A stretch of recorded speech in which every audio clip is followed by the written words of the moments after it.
laughter. Does it help to have someone to talk to?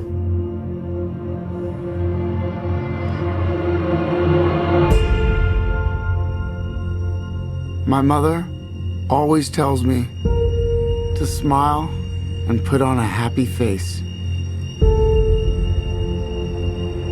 She told me I had a purpose. To bring laughter and joy to the world. Hey, stop them!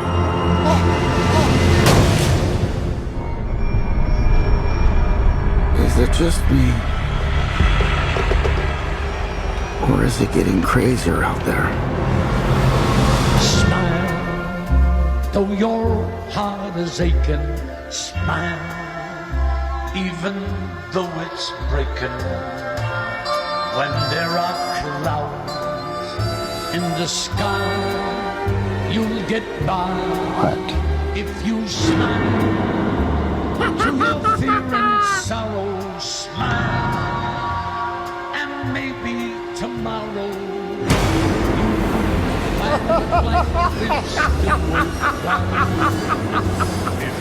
What's so funny? Freak?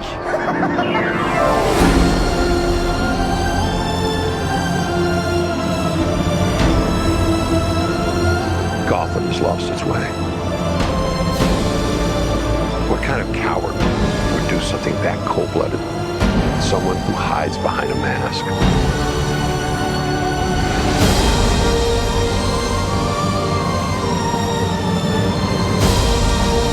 I used to think that my life was a tragedy.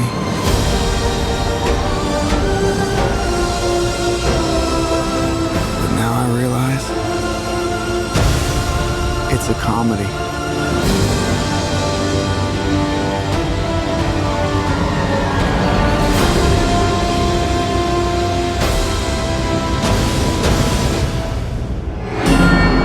If you just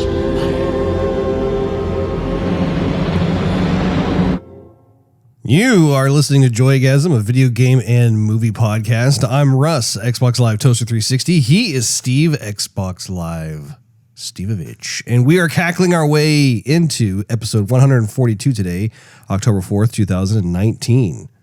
Before we go any further, I have to apologize. I am getting over a bit of a head cold, so I'm sounding a bit congested, I'm sure, to all of you. I wish that was not the case, given the fact that we are giving our review of the Joker movie. But I can't, unfortunately, pick and choose when this sort of thing happens. Anyway, we're going to be doing things a little bit differently in this program for this episode. We are foregoing our featured Joygasm moment of the week, as well as just what's new with us and stuff, because I have a feeling there is an absolute ton to talk about with this film. And also, too, I'm not sure how well my voice is going to hold up. So we're gonna just focus right on to the movie at hand, which we have been looking forward to seeing all year long. We actually, to give you a bit of a background, Steve and I went to the theater at separate times to see this film. Originally, we were going to see it together, but due to me getting a little under the weather, we're trying to prevent him from catching whatever it is that I have. As best we can. Exactly. Sitting across from each other in an enclosed room. Exactly. Yeah. We'll see how much all those trips to the gym serve you, Steve. Yeah, well, we'll see in 3 days. We'll see how it goes. So when you went to the movie, you went last night. You went preview night. Did you have a sold out theater or close to it? Not at all. It was pretty empty. Okay. Maybe about 20 or 30 people. I remember I texted you just kind of checking in and just seeing what was going on. And you had mentioned that there wasn't a lot of people at the time. Yeah, no. I found a nice little parking spot and went on in, said hello to the movie lady who was always sitting there, giving out tickets. That was nice. That's about it. That's about it. I went with my wife this morning and saw it October 4th. So I am very curious to hear your high level thoughts on this movie. You asked me how it was, like right after it ended. Like you knew. Well, the second it ended, and like you texted me, I'm like, my gosh. Just so you know, I was counting down. I was literally looking at my Apple Watch, and I was looking at the time, and I was thinking, okay, I know it's 2 hours and 2 minutes long.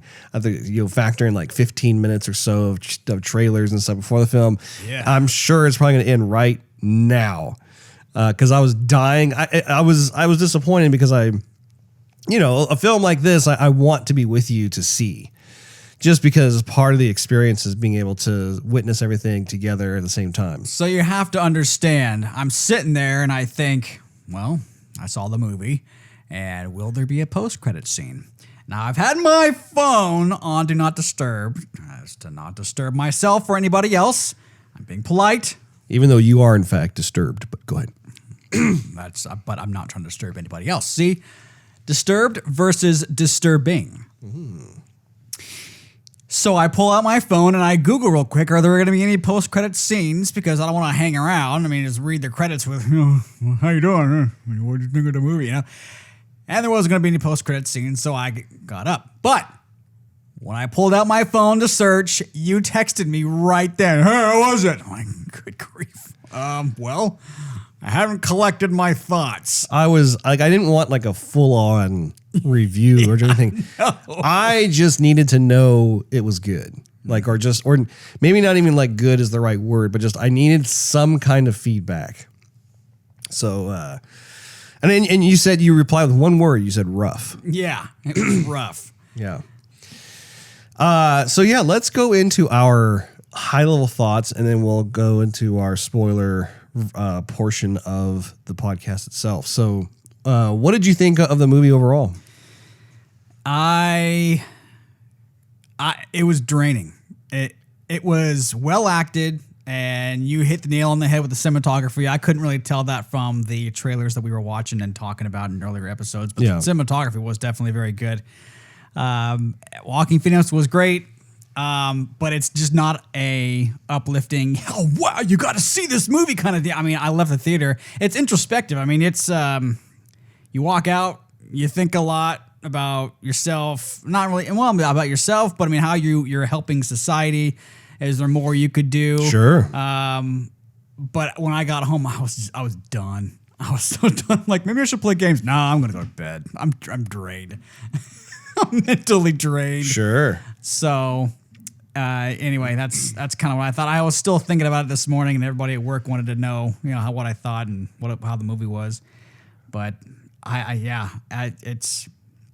it felt a lot like how when I watched the movie. After I watched the movie, when I was driving home, it felt a lot like I felt after watching Taxi Driver. Yes. Almost identically the way I felt after watching Taxi Driver. Yes. Yeah, and director Todd Phillips has gone on record talking about how that is one of the inspirations for the film. So for you to make that comparison, it's like, yep. Right. What did your wife think about the movie, Russ? She loved it. Really? Yeah. Yeah. What was crazy was like, we found ourselves struggling to come up with a word that accurately describes just what we thought of the film, because we both really loved the film, but we feel as though like using like the word good, for instance, like, oh, it's such a good movie. It's almost inappropriate in a way, because it's kind of to your point, that the film itself has a lot of qualities to it, but in a way that it's very mature in its approach to the themes. And it's something that I think is fantastic in its execution, but it's not something of, I don't know. It's kind of, like I said, I'm lost. And we were too, because we weren't lost. We were just lost for words as to how we left the theater wanting to talk about it, and we left the theater like wanting to be able to like analyze it and that sort of thing. But where do you start? this film is super deep with a lot to process when you leave the theater, as you point out. I think it's a riveting character study of the Joker. I think Joaquin Phoenix has done a masterful performance, in this film, which is saying something because I think that there are other folks like Jack Nicholson who played the Joker, did a great job. Heath Ledger did an excellent job as the Joker. Jared Leto. Back to Joaquin Phoenix. Yeah, Jared Leto. I wasn't as big of a fan of his performance on that, but it could have been too just the subject material that he was given, because that movie overall was just a train wreck. That's very true. What is interesting is that it is a loose adaptation of the comic book Clown Prince of Crime. Like when you look at the backstory that they created for this, it does not necessarily fall into line as to like just what you've read in the comic books. To be fair. But that's okay, though, I think. I think one of the really neat things about a character like Joker is there is room for being able to like tell different types of stories. And I think we've talked about this in the past. I think I made an analogy of like how, you think of a campfire and you have different directors who are all sitting around this campfire and they each get to tell their version of the story. And so that's essentially what you're getting with the Joker, and now it's currently Todd Phillips' turn to be able to like tell his rendition of the Joker origin story, which I think is great. I also appreciated how the music is kind of a cousin to the Hans Zimmer, Christopher Nolan Joker theme. Right.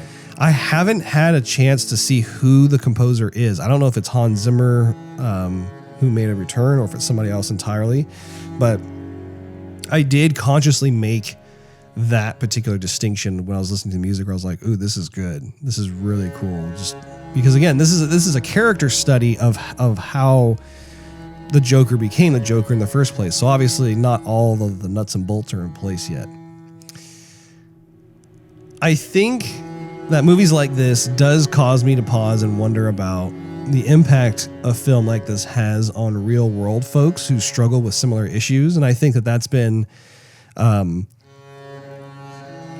topic of conversation that some people have had, where they saw obviously what happened with the Christopher Nolan Batman, The Dark Knight Rises, with the unfortunate shooting that took place at the Colorado Theater.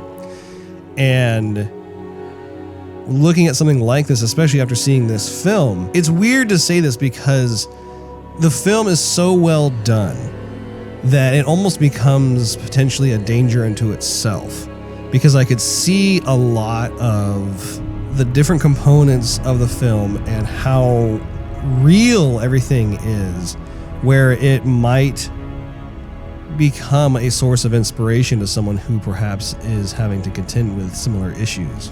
Right. I mean, with the original Christopher Nolan Batman, you could watch that movie and you think it was really cool, but you still wouldn't believe that someone would still be that villainous person. Right. And then that villainous person came out of the woodwork and did a terrible, heinous act. In this movie, I could name people who I go, oh man, that watching Joker on screen reminds me of X, or, this person, Joe Schmo, X, Y, and Z, whoever. Like, oh man, and I don't want those people to go, yeah, that's what I need to do. I need to get recognized. Yeah, and it is nervous. It's nerve-wracking. Yeah. Because watching Joker on screen, what it reminded me of is like back in like junior high or high school days, where you have like an individual who wants to be accepted and he's kind of an outcast. And you want to be nice for him because you feel compassionate for him, but you have nothing in common, and you don't laugh at the same jokes, and it's really hard to really just try and get along. And you see him getting pushed around, and he gets tired of getting pushed around, and all of a sudden he pushes back, but his pushback is really hardcore violence. And then everybody wonders, man, well, what happened to him? But there's some people who also got pushed around like he did, and they go, yeah! Right. And that's yeah. Well, and I think riveting is a really good word to describe that. Like when we left, we thought, man, that film was so riveting because, and we'll get into a lot of this more in just a minute, but there is just so much to this film. So, Yeah, I would say let us start our drill down into the spoiler portion of this podcast. Just as an FYI to you guys, if you haven't seen the film, definitely pause us right now because we don't want to spoil anything for you. But if you have seen the film or you just don't care, then you can just continue listening and we'll do what we can. Or if you don't care about spoilers, we'd love to spoil it for you. And there you go. Exactly. Yeah, I've got this nice baritone voice thing going right now. So let's go into plot. I have quite a bit that I want to share and cover about this. And I'm curious to hear your thoughts on this stuff as well. Are you? I am.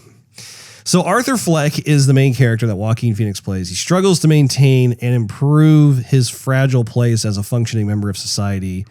He goes to a therapist. He has a simple job. He takes his meds. He takes care of his mom, works on his passion projects of becoming like a comedian in his spare time. So there is just it's in a way, it's kind of an not everyman's, but it's just, you look at the kind of the lifestyle that he has and it's like, okay, you want to encourage him to keep going, because you could tell it's like, yeah, he doesn't have like an ideal life. He doesn't have everything in place and stuff, but he's doing what he can. And you start to see a lot of these things that just start to break down. And I actually made a list here. I don't know if I even remembered everything because there's just so much to go through here, but I did a character study timeline of the different things. And I figured that we could go down the list and then we can kind of circle back around and talk more in depth about some of the stuff in the plot. But looking at the timeline, he at first he's chastised by a parent on the bus. And of course he shows his card, and I really want to talk about that. I guess we can talk about it now, since we're just obviously in the moment, but I thought that was a particularly touching scene from the standpoint of I have taken public transportation before in the past, and I have had someone do something similar where they had a card and it explained what their condition was. And it instantly informed me of what it was that they had, and I was able to better assist them, as well as have a better idea of just how to treat this person. I thought that scene was extremely well done, so very telling in terms of just how, again, it's so deep. There's so many layers on this. I'm trying my best to unravel it. Well, maybe we should just start with breaking down how society is first. Well, okay, so I have okay. We'll stick to the original plan because it's very tempting to jump into this stuff. So let's do the character study timeline first. So first, he's chastised by a parent on the bus, shows his card, gets his sign stolen. He's then beaten by the hoodlums, receives a gun from his coworker. Psychiatrist and the system, so to speak, quote unquote, is tone deaf to his needs. We discover he was released from the ward early on. You see a flashback of him actually being committed. There's a gun that drops on the floor at a children's hospital where he's entertaining children. Arthur is fired from his job as a result. There are 3 businessmen that harass and beat Arthur relentlessly on the train. And Arthur defends himself. He ends up shooting 2 of them and then murders the 3rd. The psych treatment funding is cut, which means no more medication for him. He learns that his father is Thomas Wayne, which causes him to go and meet Bruce and Alfred, where there is kind of like a minor altercation of him trying to choke Alfred out. Meets Thomas Wayne in the bathroom, gets punched by Thomas Wayne, is told Thomas Wayne is not his father in both encounters. Arthur has his first stand-up that is painfully awful. Arthur's mother has a stroke, is sent to the hospital. 2 police investigators track Arthur. He's featured on the Murray Show, but he's done so in a way where he's made fun of. He visits the mental ward, learns that Thomas Wayne is not his father. His mother adopted him, and her boyfriend abused him severely as a child, which, causes him to go to the hospital, kills his mom, enters the neighbor's apartment thinking that they have a relationship when they don't. He is visited by 2 ex-colleagues, kills one of them, and then finally goes on the Murray Show, uses it as a confessional to be able to air his grievances and that sort of thing. So that's, you see how all of these things kind of stack on top of each other in a domino-like effect that cause his journey to end up being literally the Joker in the first place. And there's so much to go over when it comes to this stuff. So let's talk about Arthur versus society. What do you have to think or say about that, Steve? So there's kind of two halves of the coin. There's part of society that just wants to live in their own little bubble where you don't get in their space. They don't want to help you, and they don't want to be helped themselves, and they don't want to take on any more problems necessarily because they don't want those problems latched onto them, and then now they're responsible for those problems or issues. And then you have kind of society's commitment that they need to offer help because some folks, like Arthur, he needs that medication because he's going to be a danger to himself and a danger to society. So how do you just lock him up for the rest of his life? Do you give him treatment? Like, how much treatment do you give him? And do you have an ear for him to speak to? Is anybody going to listen to him? So there is those two halves.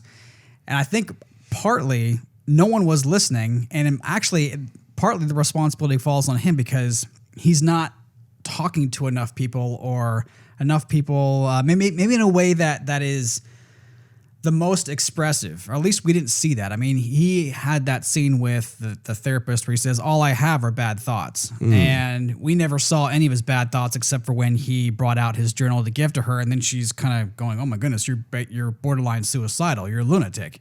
And how long had he been seeing her? I mean, we just don't know. What all did he say to her? We don't know. So we just basically interpreted that one scene as him saying, you're not listening to me. And she's thinking, okay, maybe I didn't, maybe I have, maybe I haven't, but we don't know that. We just see that one scene for itself. So some, I think, responsibility does fall on Arthur for trying to, or maybe not communicating enough of the needs that he must be attended to, if that makes sense. Because if we don't know, we can't help. Yeah, I think it's important. I think one of the lessons that the film teaches is how vital it is to be informed. You have to be informed with these kinds of things in order to make better choices and decisions on just how to help these people. And I think that when it comes to Arthur versus society, we saw how there was like a lack of empathy of his condition, just the ongoing inflicted cruelty in multiple capacities was at times was just really hard to watch, as was the callousness of just day-to-day interactions and life that he had. And, it poses the question, at the end, how does Arthur overcome society? Well, I think in a way he shoots himself in the foot, because if you think about it, the first scene when he gets mugged and the sign's broken and he's trying to do the best thing. He's being, good golly. He's being a sign flipper, for crying out loud. Who's going to get mad at a sign flipper? He's not hurting anybody. He's just out there dancing. Yeah, he looks goofy. He's supposed to. He's a clown, right? So yeah, those kids need to get slapped. But instead of him going to his boss or going to a payphone and saying, hey, I just got mugged, or going back to the business and saying, this is what happened to me, he just waits for his boss to hear about it in the papers. And maybe he does, maybe he doesn't. But when he gets back to work, his boss is going, what are you doing? You just took off. You took their sign, like they're paying you. And so his response was, well, didn't you hear?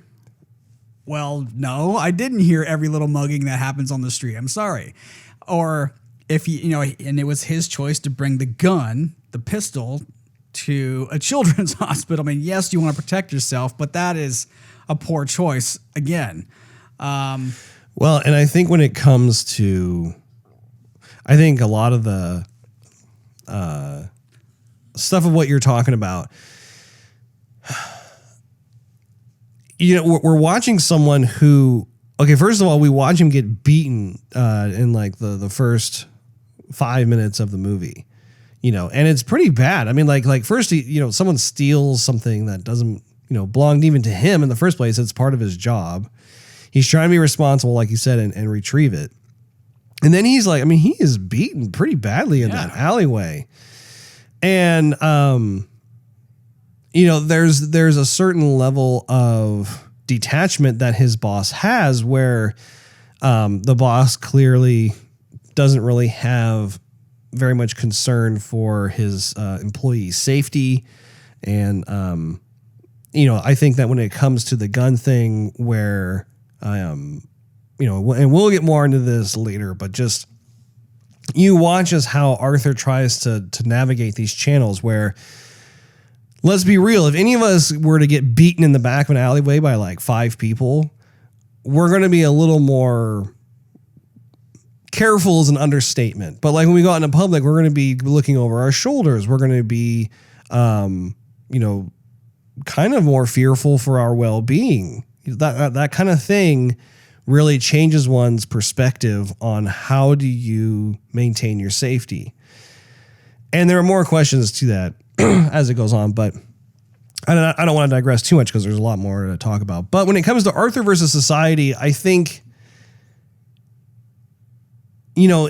he's able to overcome all these things in a manner of speaking, almost in a passive way where he doesn't, it's almost like his actions of killing those 3 businessmen on the train indirectly causes society to all of a sudden accept him and flaunt him, even though that wasn't his intention in the first place. By the end of the film, they're just absolutely singing his praises and all this other stuff. But, he even said in the film, he's like, I don't even care what they're doing. I don't understand, what is it that's going on? I've got my own stuff I'm having to deal with, which was really, really cool to see that too. Now, when Arthur is examined from like a man versus man side of things, of course, he's beaten, he's ignored, he's mocked, he's betrayed. And I mean, we see how with that type of conflict, eventually he's able to overcome those things where he becomes more assertive and even more aggressive, depending on what circumstance it is that we're talking about. But, looking at some of the things where he's able to talk to Bruce Wayne, he's able to talk to Thomas Wayne, that sort of thing, and get more information about who his father truly is and that sort of thing. That was really cool, where like he's able to, despite having to go through those conflicts, he's able to gain the necessary information that he needs of that. And also push forward with basically just kind of detaching himself from society overall and being able to just, come up with his own kind of game plan as to what he's going to do, because he gives up basically. Or he gives in. That too. And actually that leads us into like, Arthur versus Self, where he's acutely aware of his condition. I think that was one of the really neat things about the film, was like, it wasn't like he didn't believe he wasn't crazy or didn't have issues or whatever. He was really begging people to like help him out, just saying, hey, look, this is what's going on. Well, I don't know about begging. I mean, he didn't want to be a burden to society. He knew he needed help, but he didn't go around like panhandling for it. You know what I'm saying? I'm not saying begging like that. I'm talking about how, like he talked to the psych ward, for instance, saying like, they let me out and I don't think I should have been let out of the ward. It does a flashback to him banging his head on the glass window of his cell door. And plus he told a therapist that he liked it there. He did, yeah. He said he liked it. And also, he was saying too how he needs different types of medications, and she just 7 of them. Well, he already has 7. And that was her response. She's like, Arthur, you already have 7 different medications. And he's like, I'm just so tired of not feeling happy. I know I'm supposed to feel happy, but like, I just don't know what, again, that's a cry for help. Right. And he did not receive that. Other aspects of Arthur versus Self, he obviously has social awkwardness. He's mentally insane. He hallucinates and fantasizes about euphoric encounters, like, the neighbor. Yeah, the neighbor having like a supposed relationship with the neighbor, or even like the daydreaming fantasy of him getting to meet Murray, right? And how kindly he treats Arthur and that sort of thing. I think that there's quite a bit of that. Another Arthur versus Self item here is that his laughter. He laughs uncontrollably as a coping mechanism. This is one of my favorite aspects of the film because obviously the Joker character is iconic with his laughter. There's a certain laugh that works. Obviously, Mark Hamill does a fantastic job with it. Jack Nicholson has done a wonderful job. So has Heath Ledger. But what's interesting is no one has really examined the laugh before because everyone just kind of wrote it off as The Joker laughs. it's just, he's psycho. He's just laughing and, he's so evil and that's it. It's like, well, no, let's examine this for a moment and see what's going on. I thought it was brilliant because in this film, they explore the idea of it being a coping mechanism that manifested itself back when he was a child and was abused horrifically. And how it almost, the way it sounded, it sounded painful. Like it wasn't like this happy laugh or whatever. It was like something that was conjuring up inside of him that was trying to make its way out. And like he was trying to suppress it, but he couldn't. And, I felt so bad for him. You know what what's going to turn into? That laugh is going to turn into a Gollum. Oh yeah. There you go. So in terms of how does he overcome this particular conflict of man versus self? I think that he just comes to terms with what he's become. He's accepted who he is, having exhausted every option that he could think of to try and help himself along. Which, if you look at all these different things he did, he made a very valiant effort to try and make things work, and they just didn't. So then he ends up just kind of accepting who he is. Yeah. Yeah. As a viewer, I'm sitting there and I am rooting for him, but I'm rooting for him in a good way. I know what to expect in the end because the movie is called what it's called. You know what he will ultimately become. Right. But you want to see him do the right thing and you want to see him pull through. You want to see him pull himself up by the clown bootstraps that he has. And I think there's even a scene where he's like tying his shoes, like, come on, I need to get it together. And maybe I'm the only one who felt that way, but I really wanted to pull for him. I thought, 'cause, the guy is, one thing you didn't mention either is the guy is skin and bones. And even his mom recognizes it. And there's many scenes of him. His rib cage is showing. His skin is so tight around his muscles. He's not a strong guy, but you see his anatomy because he's wound so tight. Right. And his bones just popping out. Yet his mom doesn't say, you need to eat. You need to eat this. No, I'm not going to eat. You need some protein. You're struggling here. So, towards there were scenes where I was covering my head like, wincing, like this is so painful to watch. This is so bad. Like, come on, dude. Come on. I'm rooting for you. Yeah. But yeah, anyway. When it comes to Arthur versus Fate, obviously no meds means that his mental issues are going to get worse. He tries to fit in, but fails ultimately. Arthur yearns to know about his family history. He tries to do the right thing, but complicates his situation. He desires to have someone truly listen and empathize. And again, like we talked about, when it comes to his conflict with fate, all of those things just compound upon each other that where, he has no choice but to accept his fate and as his way out, even though it's not a way out at all. It's plunging him further into darkness. And of course, Arthur versus his environment. He lives in the projects. It's dilapidated. It's low rent building. It's kind of the inner city life. I don't even know necessarily. I think he's able to overcome the environment conflicts by just having been in that for so long and being able to navigate through the channels, like, him making his way to the mental ward or going to the comedy clubs or being able to find his way through public transportation. He's been able to adapt to a lot of those different environments that someone like you or myself would be like, man, this is not good, And I think that he does register that on a certain level, but I think he's able to adapt in that regard. But so there are a number of things too that I think the film does a wonderful job on, and I think what is just one of the main points that I want to make about this movie is I love how the narrative ambiguity is one of the film's greatest strengths.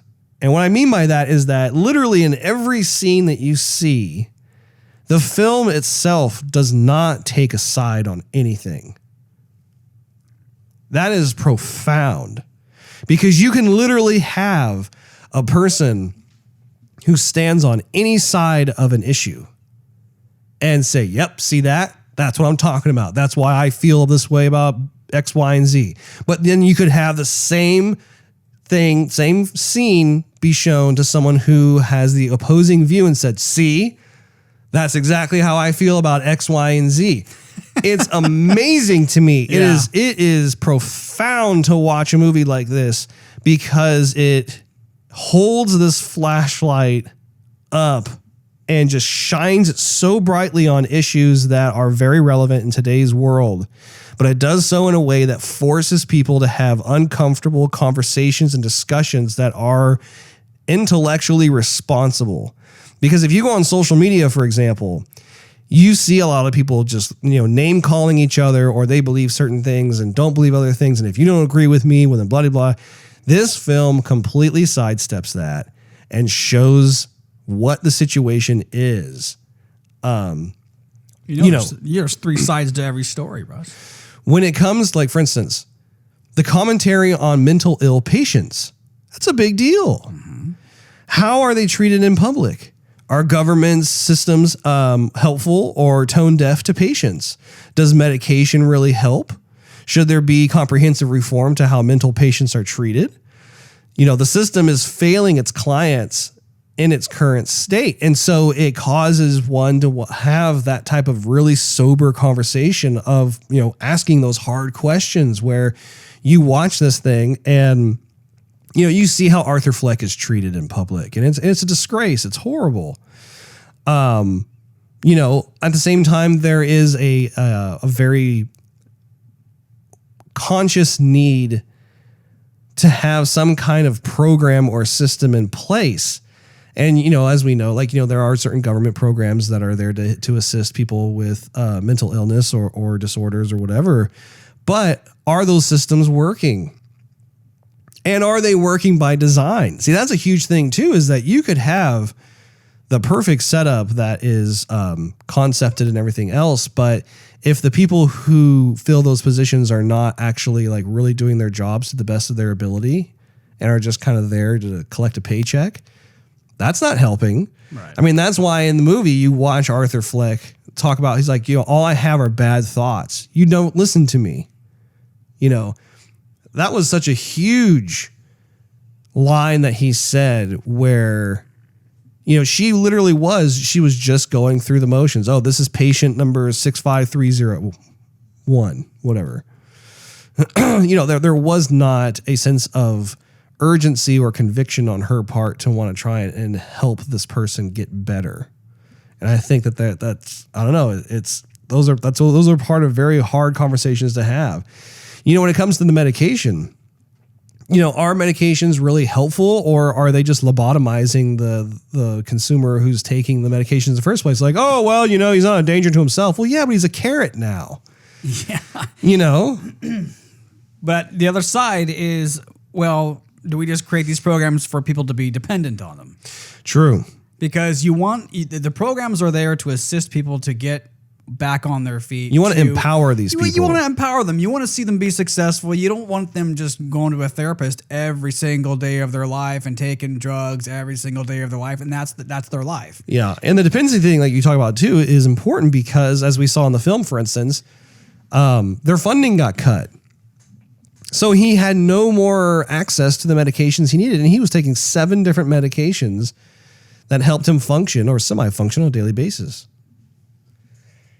Excuse me. Semi-function, right. Exactly. Another commentary too is on guns. The film demonstrates how easily it is to potentially obtain one. He's at his job and his colleague heard about what happened to him. He feels bad for him when he's trying to help his buddy out. So, hey, you use this gun to defend yourself. The intentions behind that act are noble, but it's irresponsible for him to do that, not knowing this man's history. The dangers of someone owning a gun who shouldn't is very prevalent. But at the same time, the film also shows how using guns for self-defense is very important too. When he's on the train and those three businessmen, they are beating him senselessly. There was no let up. It wasn't like the alleyway where you had the teenagers kind of beating on him and stuff. There was no let up. And when you're in a situation like that too, he's by himself in a train car. There's no other witnesses around. You don't know if they're going to let up or not.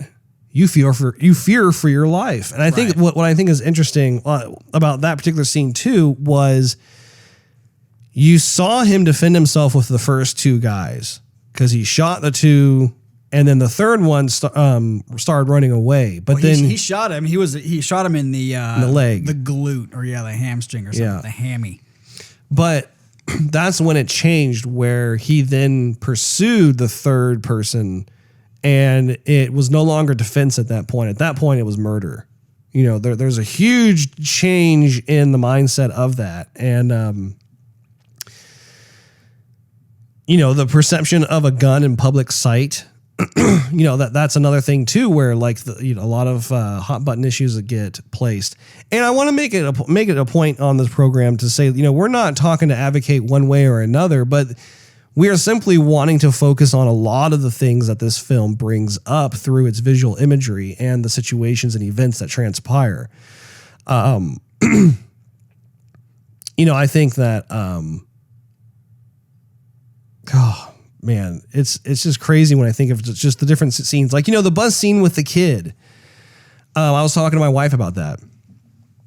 And going back to the whole narrative ambiguity thing. On the one hand, he's just entertaining this kid who's obviously staring at him as we've all been there. Okay. It doesn't matter if you're on a flight or you're on a bus or whatever. And there's some kid who's he's turned around, he or she is turned around in their chair and they're just staring at you. And you're like, really? I gotta deal with this for like 2 hours, 3 hours. Right. So he makes the most of it by making faces and gets the kid to laugh. Right. If you think about it, the child is the only person in that entire film who actually thinks Arthur Fleck is funny. Right.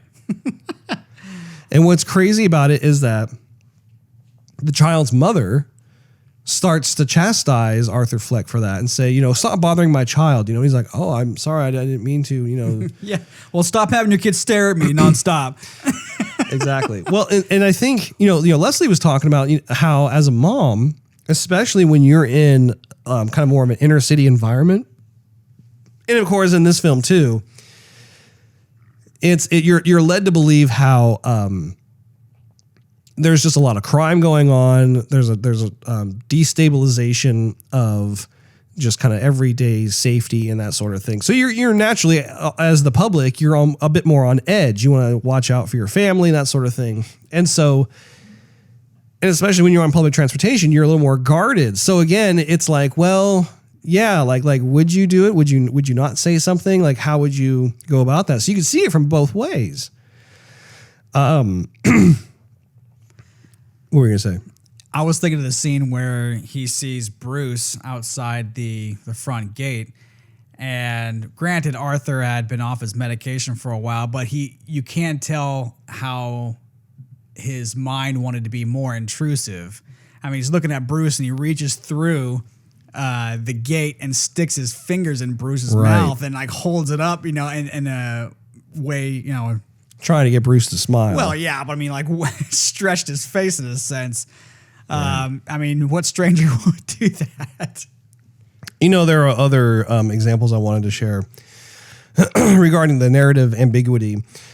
When Arthur is leaving the woman's apartment, we have no idea what happened to the woman or her daughter. It's left up to our interpretation of that. Also the budding relationship he supposedly had with the woman. Did he hallucinate that whole thing happened or did it not? I, for one, think that he probably kind of hallucinated that. Yeah, I think that's what they want you to believe, or else why would she say, you're the guy from across the hall? Right. If they just broke up, she wouldn't have just, I guess she could have had memory problems, but we don't know. You know, another example of this too is just walking down the psych ward at the end with the bloody feet. It's like, okay, well, clearly something bad happened. We don't know if like the woman he was just talking to is no longer there, or if maybe it's someone else, or maybe who knows. But like, again, I think what's really cool about this film is how they leave a lot of those things up to your imagination to fill in the blanks. So, did you have any other thoughts about just the plot in general? I'm trying my best to like compartmentalize all these different things because there's so much to cover here. Yeah, you know, I don't want to go too far on it because we have other stuff to talk about. One thing you could start to see though was this budding in a sense of what could be his obsession with Bruce Wayne. Mm-hmm. Because he had that knowledge of his his mother, who actually, well, no, he comes to find out she is his stepmother. His foster mother. Right. Not stepmother.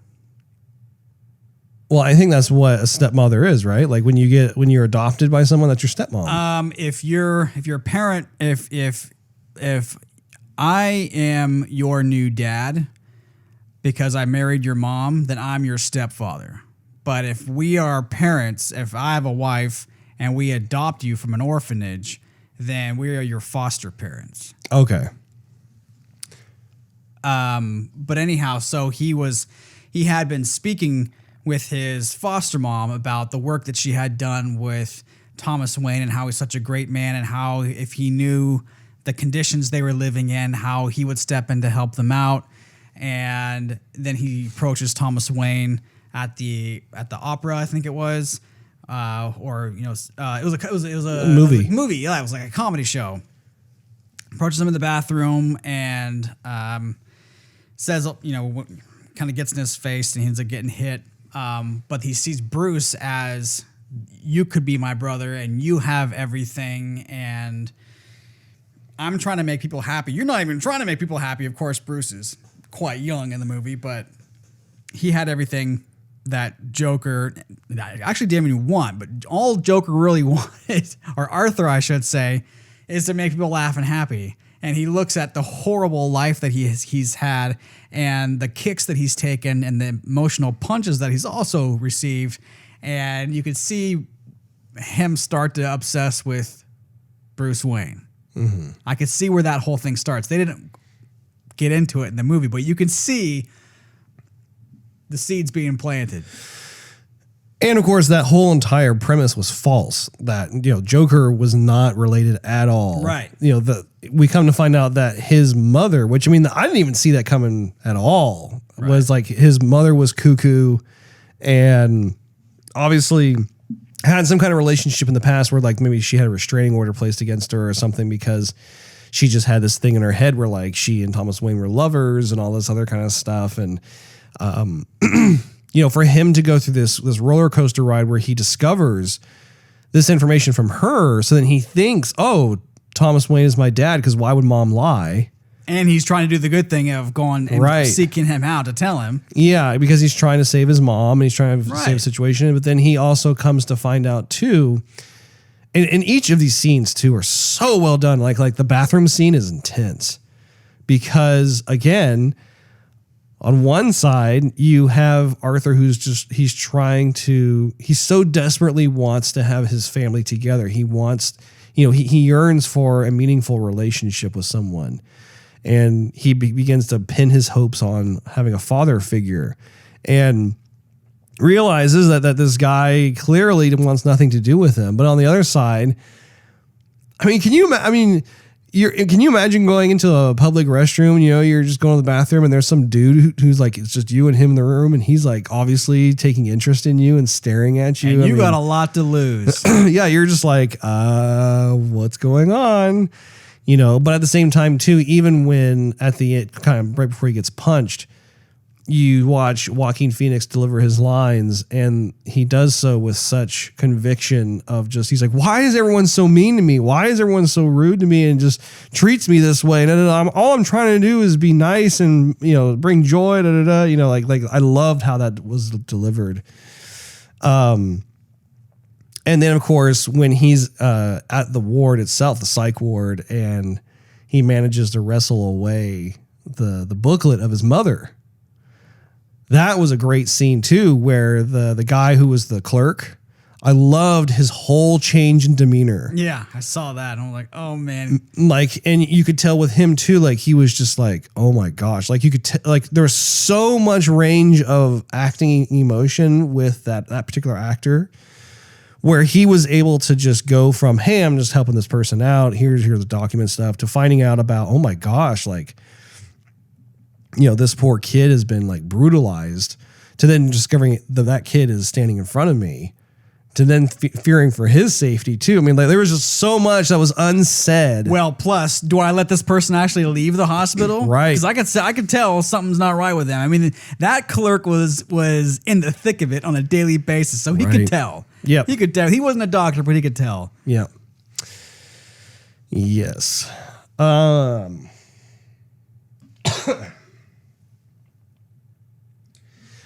Do you have any other thoughts on plot? Otherwise, we'll just move forward. I was trying to find a good Joker quote, and I think I found one.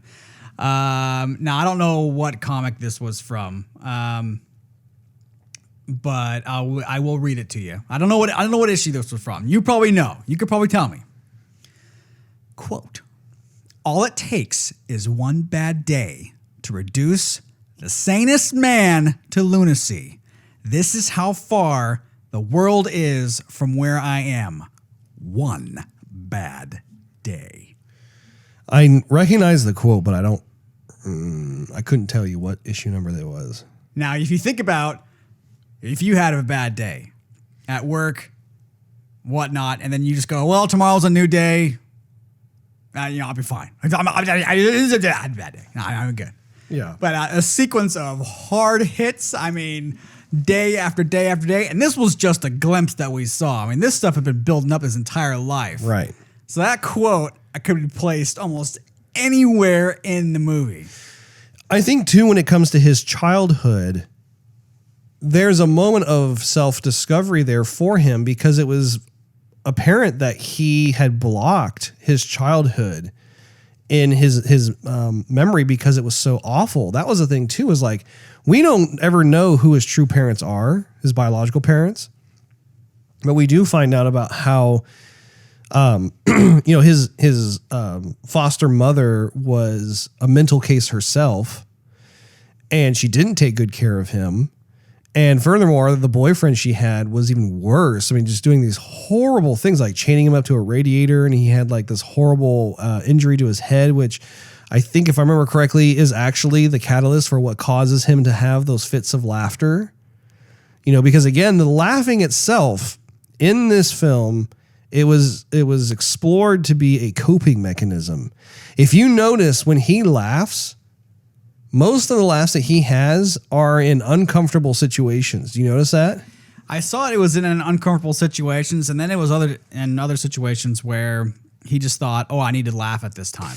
Yes, like there were certain uncomfortable laughs like that. But when he was in danger, laugh started to come up. Right.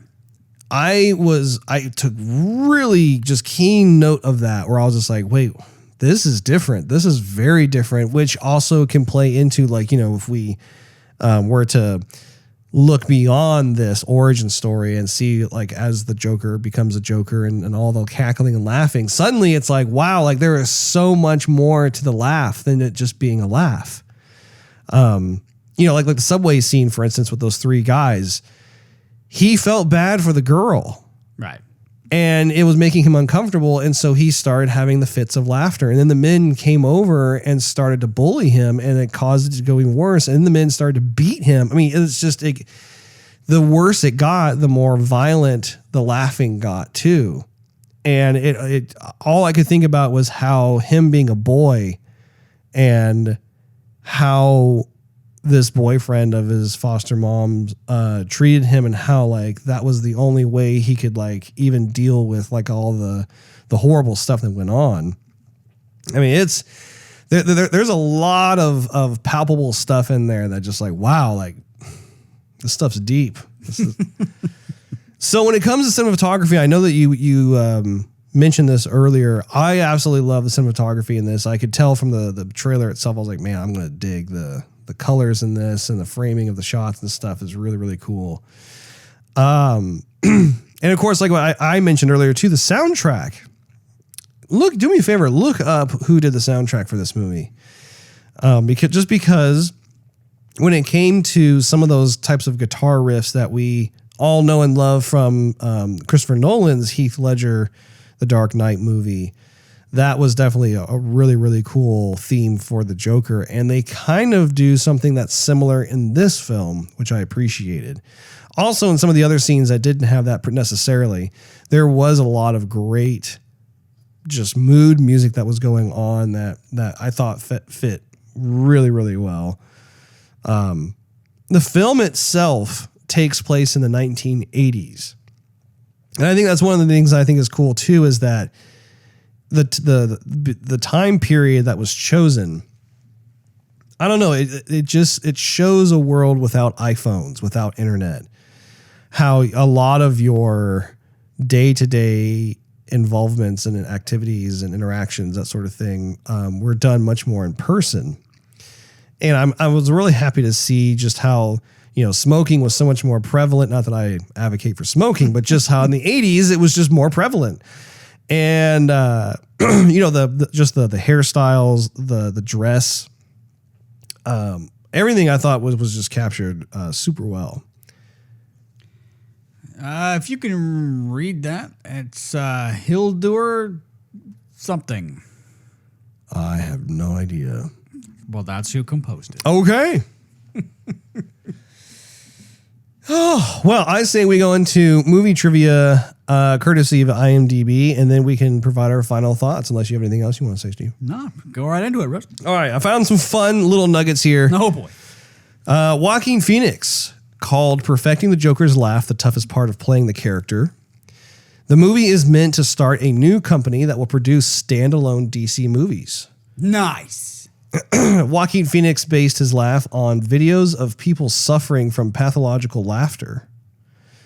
The joke, when I was a little boy and told people I was going to be a comedian, everyone laughed at me when no one's laughing now, end quote, is inspired by the late British comedian Bob Monkhouse's "People used to laugh at me when I said I wanted to be a comedian. Well, they're not laughing now." Joaquin Phoenix was good friends with the late Heath Ledger, who won an Oscar for his portrayal as the Joker in 2008's The Dark Knight. The Joker's makeup is very similar to John Wayne Gacy's, who was a serial killer who would often entertain children while dressed as Pogo the Clown. This makeup style was shunned by working clowns at the time, as they strictly prohibit sharp ends in their makeup as it scares children. So like, Wasn't Pogo? I thought I saw a Pogo, like a sign in his workplace. I don't know. I swore I saw it say Pogo whenever he was there. You'll have to see it again, Russ, and tell me. I'll have to see it again. The filmmakers used the fake working title Romeo while filming to keep the film's production a secret. Speaking about the villain's iconic laugh, Phoenix called it something that almost was painful. I think for Joker, it's part of him that wants to emerge. I think we all kind of assume that a Joker laugh is, and it felt like a new, fresh way of looking at it. I didn't think that I could do it. I think I kind of practiced alone, but I asked Todd to come over to audition my laugh. I felt like I had to be able to do it on the spot and in front of somebody else. It was really uncomfortable. It took me a long time. And it just makes, I mean, I watch him. Even Leslie and I, when we left the theater, we talked about how like our throats started to feel painful watching him laugh. Did you have that? I didn't feel like my throat was painful watching him laugh, but I did feel a strain for him. Yeah. Viggo Mortensen Oh, Viggo. turned down the role as Thomas Wayne. Oh, that's unfortunate. I know. I was thinking, man, that would have been pretty cool. Yeah. In September 2019, Joker director and co-writer Todd Phillips said he wants comic book movie fans to know that there is no chance of Joaquin Phoenix's villain and Robert Pattinson's Batman ever crossing over on the big screen. He added that doesn't mean Pattinson won't ever possibly face off against Joker, it just won't be his version. And I say, yay. Early footage shows Arthur walking by a sign for Amusement Mile, Gotham City's version of Coney Island, which features prominently in the original Killing Joke graphic novel. Joker co-creator Bill Finger was partly inspired by a sign for, Steeplechase Park in the real Coney Island, which featured a grotesque grinning face. For the Joker's laugh, Todd Phillips broke down into 3 types. The affliction laugh, the one of the guys. Wait, let me back up. It says it's the one. The first one is the affliction laugh. The one of I don't know why they wrote this way. He said it's one of the guys laugh in the authentic joy laugh. How did they write that? What are my notes saying here? Oh, I see. Okay, so the 3 main types. The first one is the affliction laugh. The second one is the, quote, one of the guys laugh. And the third one is the authentic joy laugh. The director described it to Phoenix as something that is almost painful, part of him that's trying to emerge. That was a really interesting way of looking at this laugh. We all assume what a Joker laugh is. This was new and exciting. With Joaquin Phoenix playing the Joker, all the major cast members of Gladiator have now played mentors / origin story characters for all the current DC superheroes so far. Russell Crowe has played Superman's father, Jor-El. Connie Nielsen played Wonder Woman's mother, Queen Hippolyta? I don't know. Hippolyta. Anjuman Hunsu played Shazam, the Wizard, and King Riku in Aquaman. I thought that was pretty cool. That's right. Yeah. You didn't say it right though. Yeah. How do you say it? Shazam! Oh, thank you. Due to difference in time zones, the first trailer was released on April 4th in Australia, which is also the birthday of the late Australian actor Heath Ledger, who played the Joker in The Dark Knight of 2008. I thought that was pretty cool. And finally, during the protest scene when Arthur dances on top of the police car near the end of the film, there's a wide shot and a billboard in the background that says Ace in the Hole, which is a line Heath Ledger's Joker says in The Dark Knight. And that is your IMDb trivia for you there, Steve. Thank you, Russ. So what are your concluding thoughts? Well, it's amazing how when we watch the trailer, how many of our thoughts came together for exactly how the film was going to be interpreted by each of us. You saw it and said, this is what everything I wanted it to be, and how the cinematography was going to be. I didn't see the cinematography, but I just saw it as this is going to be a concern for me with the rest of society watching this film. And that's exactly how I felt leaving it.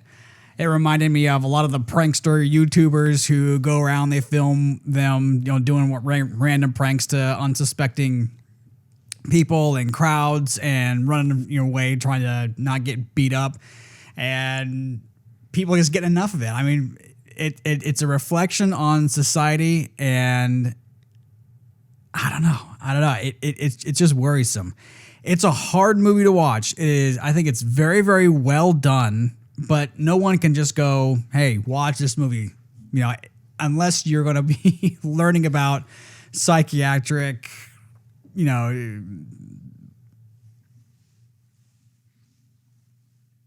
teachings or psychological teachings or something like that. I mean, that's what you can really watch the film for. If you're a comic book fan, you're going to love it. But it's odd because if you were not a Batman fan, you could still go watch The Dark Knight and think it's terrific. You could think it's a wonderful movie, and you can appreciate why Batman has the fan base that it has. You can really see it. The movie is so well done. With this, you can't really suggest those same people watch it. It's too hard to watch. It's too difficult. And then at that point, you can't really say that it's a. That's where the problem is. You can't say it's a really good movie. You can say it's very well made, but you can't say it's a good movie. I don't even really want to watch it again because of how it made me feel. You know, if I wanted to show someone an example of good acting, good cinematography, you know, blueprints that you can take, examples from other movies and show that I could still work in movies later on, via Taxi Driver and this, you know, I think they're like 30 years apart, maybe more. Then you could definitely use it as a lesson for that. But by and large, I mean, I'm glad I saw it. I'm glad they made it. I just don't care to watch it again.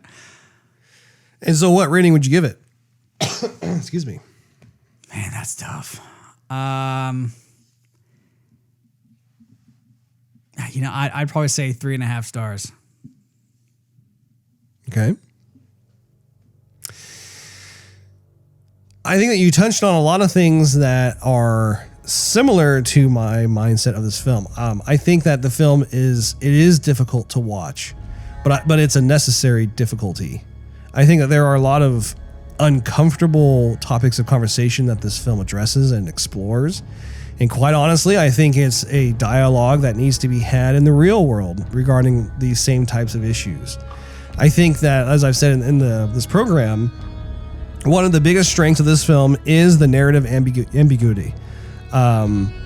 It is amazing to me when a film can do what this film has done with so many hot button issues that people are so quick to have knee-jerk reactions to, and be able to provide a mirror that holds, up to society and say, look, this is how we are behaving in many different capacities, and what the ramifications or results are if we don't start really making a change for good here. And I think that I'm with you, where like, it's not a film that I can watch over and over and over again. I think it'll be like a once in a while kind of movie where, like, if I'm in the mood for it, I want to watch it, then I'll watch it again. Which is not to say that it is a film that's bad by any stretch. I honestly think this is one of my favorite films of the year. I think that a film like this is so amazingly deep, and I'm really, really glad that they have approached the material in the way that they have, because it's so thought-provoking and doesn't just stop at a one-dimensional, shallow, crazy guy in a purple suit cackling. There's a rawness to the film that I find to be very riveting. It's so unapologetic in its authenticity, and I think that's partly what makes me squirm in my chair a bit watching some of these scenes. Is you see so much of the stuff that goes on that could either be prevented, or could have been marginalized or handled differently, and it's a byproduct. Joker is literally a byproduct of his environment, of the people he interacts with. It's an interesting tale. I will say that was also very responsible of the film is that it doesn't glorify the violence at all. I never got any kind of romanticized, like, oh, look how badass the Joker is. It was handled in a way where it was like, my goodness, like, look what kind of monster has been created as a result of the callousness, the cruelty, the guile, the tone deafness, the way the systems have failed him. I mean, just all these different things that can be applied to real world life. So I think Joaquin Phoenix's performance was captivating. I loved how you could tell he just threw himself into the role.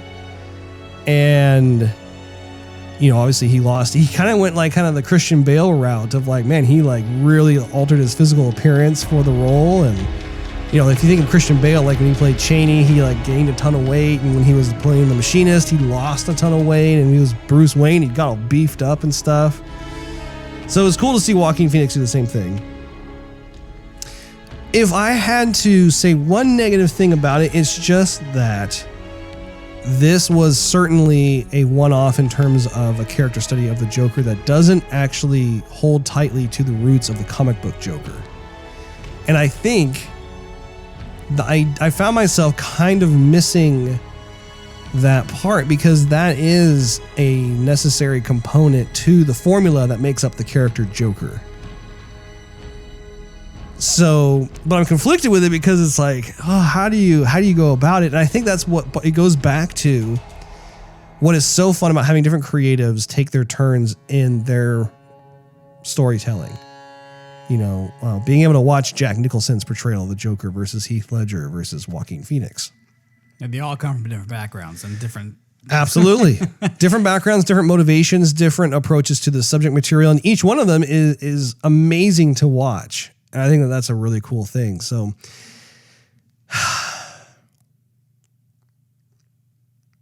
I think I will give this film 4.5 out of 5 stars.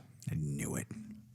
I can't give it a perfect rating, partially because I love the world of Batman. So I look at it with a very just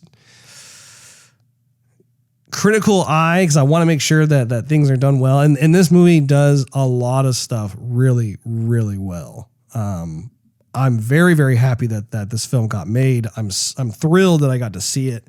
I definitely recommend people go and check it out. Do not take your little kiddos to go see it.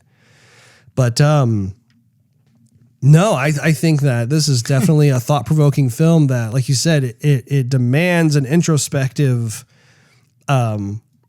reflection after you watch it. I think everybody will have that when they go see this movie. What was your favorite scene, Russ?